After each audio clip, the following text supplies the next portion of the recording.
আলাইকুম। আমি নিউট্রিশিয়ানিস্ট মুশফিকা রাখি আপনাদের সাথে আছি। আশা করি আপনারা সবাই ভালো আছেন।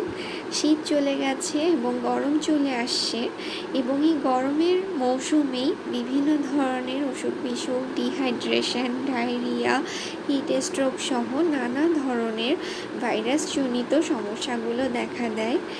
এবং আজকে এজন্য আমাদের আলোচনার বিষয় হচ্ছে গরমের জন্য উপযুক্ত খাবার। কোন খাবারগুলো আমাদের শরীরকে যেমন ভিতর থেকে সুস্থ রাখবে এবং আমাদের শরীরকে ঠান্ডা রাখতে, শীতল রাখতে সাহায্য করবে, সেই খাবারগুলো নিয়েই আজকে আপনাদের সাথে আমি আলোচনা করব। আমাদের শরীর যেন ডিহাইড্রেশনে না পড়ে, যেন পানি স্বল্পতার শিকার না হয়, এজন্য প্রথমেই আমাদেরকে নিশ্চিত করতে হবে আমরা পর্যাপ্ত পরিমাণে লিকুইড বা তরল জাতীয় খাবার খাচ্ছি কিনা। এছাড়াও আমাদের শরীরকে সুস্থ রাখার জন্য দরকার সোডিয়াম, পটাশিয়াম, ম্যাগনেসিয়াম সহ বিভিন্ন ধরনের মিনারেলসের যেন ব্যালেন্স ঠিক থাকে সেই দিকেও লক্ষ্য রাখা। এই সিজনে সাধারণত ছোট বাচ্চাদের ক্ষেত্রেও দেখা যায় যে নানা সময়ে লুজ মোশন হচ্ছে অথবা কনস্টিপেশন হচ্ছে, তাদের শরীরে ডিহাইড্রেশন দেখা দিচ্ছে, ঠান্ডা, জ্বর, ভাইরাসজনিত সমস্যা দেখা দিচ্ছে।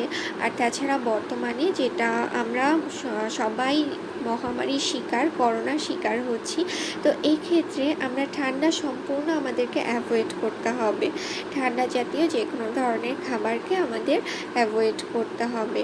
সুতরাং আমাদের এই গরমের সিজনে যেন আমরা সুস্থ থাকতে পারি, সেজন্য অবশ্যই আমাদের ডায়েট চার্ট সম্পর্কে বা ডায়েট প্ল্যানিং সম্পর্কে বিশেষভাবে লক্ষ্য রাখতে হবে।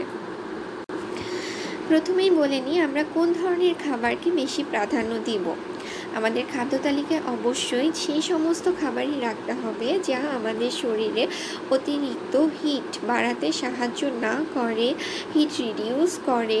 এছাড়াও প্রচুর পরিমাণে ভিটামিন সি সমৃদ্ধ খাবার, লিকুইড খাবার, সোডিয়াম, পটাশিয়াম এবং বিভিন্ন মিনারেল সমৃদ্ধ খাবারকে আমাদের নিশ্চিত করতে হবে। তরল জাতীয় খাবারের মধ্যে অবশ্যই বিভিন্ন ধরনের ফ্রুট জুস, আমাদের এই গরমের সিজনে নানা ধরনের মৌসুমি ফলগুলো আমরা পেয়ে থাকি, আমরা সেক্ষেত্রে ফ্রুট জুস চুজ করতে পারি নিজেদের জন্য, তবে অবশ্যই সেটা নর্মাল টেম্পারেচারে থাকতে হবে। যে কোনো ঠান্ডা খাবার আমাদের হজম শক্তিকে ব্যাহত করে। যে কোনো ঠান্ডা খাবার আমাদের এই সিজনটায় নানা ধরনের ঠান্ডা, জ্বর, সর্দি, কাশির জন্য কারণ হয়ে দাঁড়াতে পারে। তো এই কারণে আমরা সবসময় চেষ্টা করব নর্মাল টেম্পারেচারে যে কোনো ধরনের লিকুইড খাওয়ার। গরমের উপযুক্ত লিকুইডের মধ্যে প্রথমেই আসে ডাবের পানি, এছাড়াও আছে লেবুর শরবত, তাছাড়া কাঁচা আমের শরবত, এগুলো আপনারা খেতে পারেন। এগুলো যেমন প্রচুর পরিমাণে ভিটামিন সি সমৃদ্ধ, তাছাড়া ডাবের পানি আমাদের পটাশিয়াম, সোডিয়াম, পটাশিয়ামের লেভেলটাকে ঠিক রাখতে সাহায্য করে। আর তাছাড়া কাঁচা আমের শরবত, লেবুর পানি, এগুলো প্রচুর পরিমাণে ভিটামিন সি সমৃদ্ধ, আমাদের শরীরের ডিহাইড্রেশন থেকে রক্ষা করবে। তাছাড়া সানবার্ন থেকে প্রোটেক্ট পেতেও এই ধরনের শরবতগুলো আপনারা খেতে পারেন।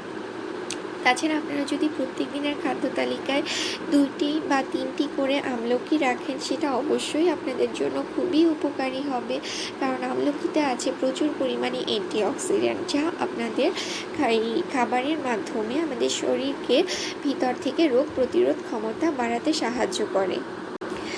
এছাড়া একটি সহজলভ্য এবং বিশেষ উল্লেখযোগ্য ফল হচ্ছে কলা। কলা আমাদের ইন্টেস্টাইনাল হিটকে রিমুভ করতে সাহায্য করে। তাছাড়া এটি ভীষণ পরিমাণে এনার্জেটিক, সোডিয়াম, পটাশিয়াম, বিভিন্ন মিনারেল সমৃদ্ধ, ভিটামিন সি, বিটা ক্যারোটিন সমৃদ্ধ একটি ফল। এই ফল আমাদের খাদ্য তালিকায় রাখলে গরমে অনেকের বমি বমি ভাব হয়, এখান থেকেও কিন্তু আপনারা রক্ষা পাবেন। এছাড়া গরমে যেন খাবার সহজে হজম হয় এবং শরীর যেন ঠান্ডা থাকে, সেক্ষেত্রে আমরা শশা খেতে পারি। আমাদের প্রত্যেক দিনের খাদ্য তালিকায় যদি আমরা 1টা বা 2টা র বা গিয়ে যদি আমরা সালাদ হিসেবে খেতে চাই, তাহলেও কিন্তু আমরা শশা আমাদের খাদ্য তালিকায় রাখতে পারি। এছাড়াও এই গরমের মৌসুমে যেসব ফল পাওয়া যায় তার মধ্যে কমলা, লাল, হলুদ রঙের ফলগুলো কিন্তু বিটা ক্যারোটিন সমৃদ্ধ, যা আমাদের স্কিনকে ভিতর থেকে উজ্জ্বল করবে, সানবার্ন থেকে রক্ষা করবে এবং এগুলো অ্যান্টিঅক্সিডেন্ট সমৃদ্ধ। তো এগুলো আপনাদের রোগ প্রতিরোধ ক্ষমতাও কিন্তু বৃদ্ধি করতে সহায়তা করবে। এক্ষেত্রেও বিশেষভাবে উল্লেখযোগ্য হচ্ছে ভুট্টা, যা হাই রিচ ফাইবার সমৃদ্ধ এবং ভীষণ পরিমাণে পুষ্টিকর, এবং মাশরুমও কিন্তু আমাদের শরীরকে ঠান্ডা রাখতে সাহায্য করে। এই গরমে অনেকে আছে যে দুধ হজম হয় না, দুধ ডাইজেশনে ভীষণ প্রবলেম হয় বা লুজ মোশন দেখা যায়, তারা কিন্তু সেক্ষেত্রে টক দই বা মিষ্টি দই খেতে পারে। টক দই যেমন আপনার প্রোটিনের চাহিদা পূরণ করবে, ঠিক একইভাবে আপনার শরীরকে ঠান্ডা রাখতে সাহায্য করবে। গরমের মৌসুমে অবশ্যই চেষ্টা করবেন একটি বা দুটি মৌসুমি ফল রাখার আপনার খাদ্য তালিকায়। আর কি অ্যাভয়েড করবেন? অবশ্যই উত্তেজক জাতীয় খাবার যেমন বাদাম, চা, কফি, ভাজা পোড়া, এগুলো অবশ্যই আমাদেরকে অ্যাভয়েড করতে হবে, কারণ এগুলো আমাদের শরীরের টেম্পারেচারকে বৃদ্ধি করতে সাহায্য করে। তাছাড়া গ্যাস্ট্রিক আলসার সহ নানা ধরনের সমস্যা বা শারীরিক জটিলতা দেখা দেয়। তো এই ক্ষেত্রে অবশ্যই গরমের সময় এইসব খাবার অ্যাভয়েড করার চেষ্টা করবেন, এবং আপনি আপনার খাবারের মধ্যে যদি এলাচটা হচ্ছে আমাদের খুব বহুল প্রচলিত একটা মশলা, এলাচ রাখার চেষ্টা করেন। এটাও কিন্তু আমাদের শরীরকে সুস্থ রাখতে সাহায্য করে। এই গরমের সময় এমন খাদ্য আপনি নির্বাচন করবেন যা সহজপাচ্য বা সহজে হজমযোগ্য। এক্ষেত্রে রাতের খাবারের দিকে অবশ্যই দৃষ্টি রাখবেন, কারণ রাতে যদি আপনি দ্রুত ডাইজেস্ট না হয় এমন খাবার খেয়ে থাকেন, তাহলে কিন্তু পরবর্তীতে গ্যাস্ট্রিক আলসার, লুজ মোশন সহ হজমে বিভিন্ন ধরনের জটিলতা দেখা দিতে পারে। গরমের দিনে নিত্যদিনের খাদ্য তালিকায় রেড মিটগুলো না রেখে সাধারণ খাবার যেমন মাছ, ভাত, ডাল, শাক সবজি এগুলো রাখার চেষ্টা করবেন। এছাড়াও চিড়া, দই, মুড়ি, কলা এগুলোও কিন্তু আমাদের শরীরকে ঠান্ডা রাখতে সাহায্য করে।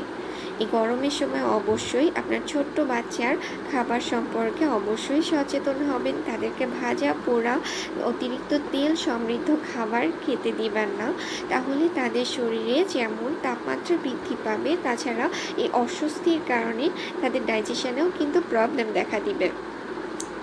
নিজেদের প্রতি খেয়াল রাখুন, সুস্থ থাকুন এবং সতর্ক থাকুন। নিজের ডায়েট চার্ট সম্পর্কে, ডায়েট প্ল্যানিং সম্পর্কে গরমের দিনে সবাই পর্যাপ্ত পরিমাণে পানি পান করুন।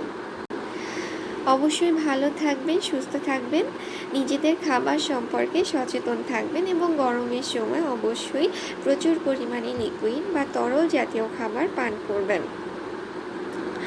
আমাদের ভিডিওর মাধ্যমে যদি উপকৃত হয়ে থাকেন, তাহলে নতুন যারা আছেন সাবস্ক্রাইব করে নিন নতুন নতুন ভিডিও পেতে।